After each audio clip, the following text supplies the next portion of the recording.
Pull the string, pull the string!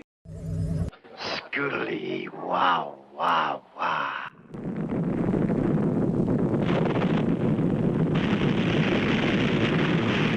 Bay Area Backstage.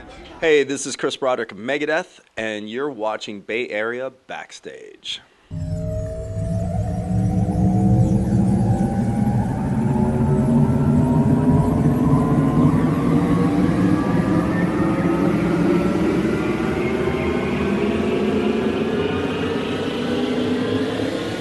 Tour right now, and we're just getting rolling with 13, starting to try and get the songs out to the audiences that come and see us, and try and put on a killer show for them. So yeah, we hope everybody enjoys it.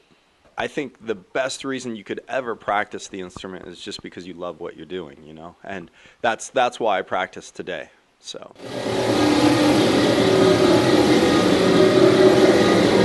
More, it's like investigating, different new tonalities that I might investigate, or new chord progressions, with that you pull from different genres of music, maybe, or a lot of my two-handed stuff. I just started looking at some Saint-Saëns, a piano concerto that he did that I think would translate really well for the two-handed tapping stuff that I do, and so. For me, it's not only about just improving, but it's also about just playing music in general and loving what you do on that, in that respect. So, and that's really, if you think about why you first pick up the instrument, it's not to practice scales or torture yourself with technique all the time. It's about playing the songs, and that's what keeps me going today too.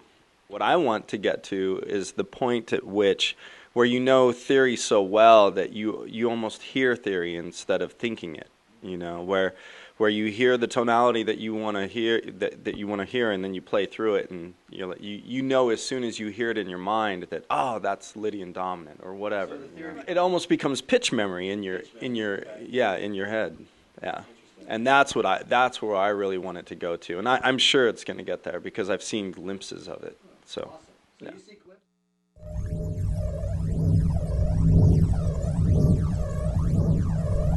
No, what's funny is through all of the schooling that I've had, schooling doesn't just teach you this finite amount of material and then you say, okay, I've learned what the school has taught me. The school teaches you how to extrapolate and create outside of what it's taught you. So once you learn a certain process, you can say, well, I can take this tonality and break it down the same way and kind of create, a new tonality, or I can juxtapose two tonalities within one run, or play over the changes. I mean, there's so many things that you can do. So I don't know that I've come up with anything that's brand new under the sun, but for me, definitely, when I stumble on these kind of new concepts, it's really kind of fun. It's really cool. Take us to your youth. No, I had no idea and no expectation about anything when I was growing up. I was a realist, I was just like, well, I knew I loved playing the guitar, and even my choice to go into college and major on the guitar was purely, I had to say to myself, well, there's definitely no guarantee for job work afterwards, so I'm paying for this schooling just for the education. And it was the same way with, getting in Jag Panzer was purely luck. In fact, when they first asked me, I turned them down because I just registered for all these psychology classes at school. But it was pretty funny because it was almost I was almost to that point again with Nevermore where I was like, you know what, I might go back and get an electrical engineering degree in college. And I was just starting to think about doing that when I got the call from Megadeth's management. So, I mean, every time I think about going back to school, something happens. So, I don't know. Maybe I should register.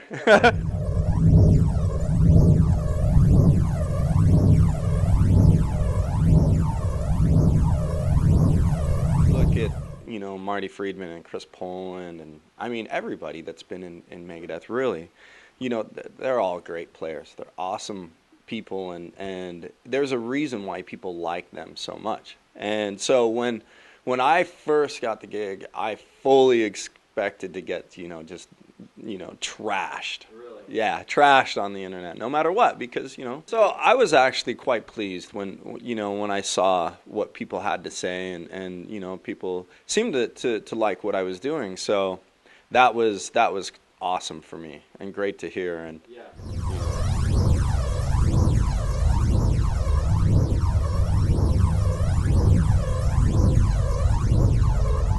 Especially, you know, the first one in Poland actually, honestly, was the biggest one for me. You know, it was just this huge open field that gradually sloped up, and just people just sloping up until you couldn't make out their faces, till you couldn't make out their bodies, till you couldn't make them out anymore, and you could just hear the roar from them. You know, it was just unbelievable. Was that the biggest show you played after that point? Oh, absolutely. Yeah, not only that, and then, you know, getting to do the jam at the end of the night with all four bands was just...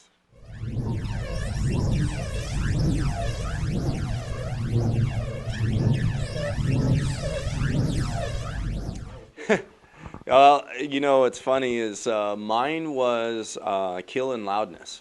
And yeah, and it was at this like little theater, probably 1,200 seater or something like that.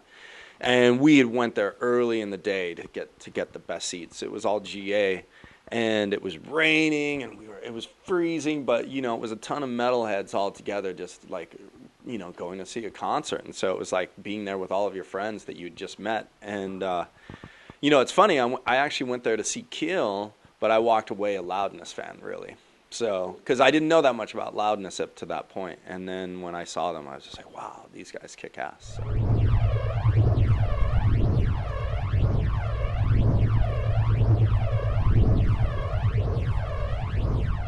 Well, it's, you know, coming into this project, the first CD was Endgame, so I definitely was trying to feel my way around and see what was happening.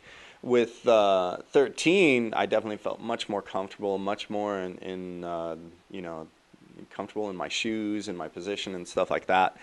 And what we had done was we'd all written riffs and ideas and kind of cataloged them, whether it was on, you know, a cell phone or whether it was, you know, what I like to do is pull out a little camera and video record it real quickly and just kind of put it off to the side. And so we kind of dumped all those onto a hard drive and started going through all the riffs, both present riffs and past riffs that Dave's had forever, and looking at what would really, you know, make the CD killer. So we went through them all, chose the songs that we were going to develop, and started developing them from there. And then for my part, after that point, was really just kind of adding the textures over the top, you know, the counter melodies, the harmonies, some of the acoustic guitar stuff, and then, of course, the solos.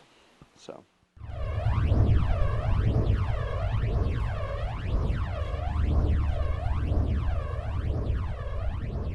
Set that we've got going, well, it changes so much. Like, yeah, so we've been changing the set. You know, the Tornado was fun to have back in the set again, so that was cool to play. I always love playing Head Crusher live too. You know, really, it's kind of mainly based on the idea that we did want to rotate some songs in and out, and we didn't want to pull out any of the what we call kind of like must-haves. You know, you wouldn't pull out Peace Sells, you know, for a lot of other songs. It's got to be in there. You know what I mean? So that's really what it is. It's just adding a little bit of variety. It's, you know, for my end, on the performance end, it's always a little bit nerve-wracking because, you know, it's like just you get one song just like finally just dialed in, you know, really confident with it, and then you got to move on to the next one. But that's part of the charm of playing live, you know, and, you know, perfection is something that isn't always the best performance, so.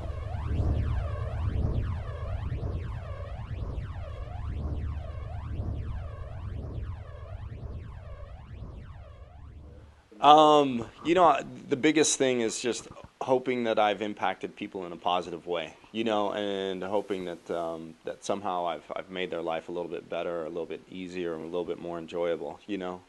I mean, I'm not doing brain surgery here or anything like that, but, you know, entertainment has some value, so I hope people appreciate it. Well, I would say what I'm most proud of recently is probably How the Story Ends. and the way the center section came out with the odd meter, and then also the solo as well. So, yeah.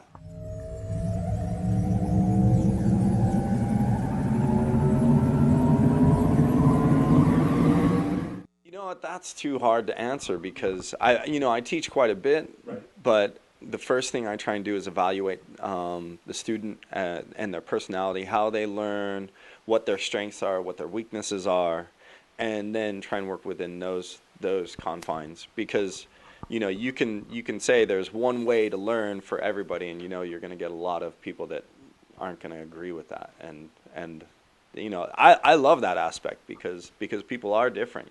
People are always finding their own way through life, and it's awesome. Well, I think what I would do is after evaluating that and making sure that they're always interested, what I try and do is take them to the area where they're most interested, and then once they start to exhaust that area, try and lead them into an area that will benefit them and still keep them interested at the same time. So whether it's going into the study of harmonic tonality, or whether it's just working on polyrhythms or whatever, it's kind of like seeing what they're interested in, and then once you get to the end of that road, where's their interest going to take them from there? So.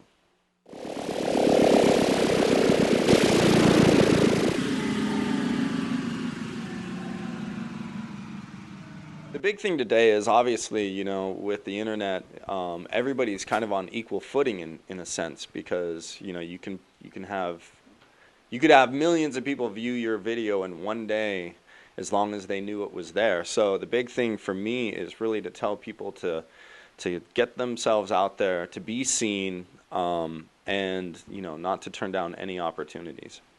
So.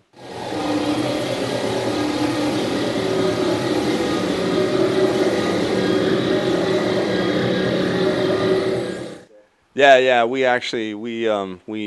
buried him a couple weeks back, but then he crawled back out, and now he's back on stage again, so he just doesn't die. Hey everybody, thanks for listening, and check out Bay Area Backstage for those riffs.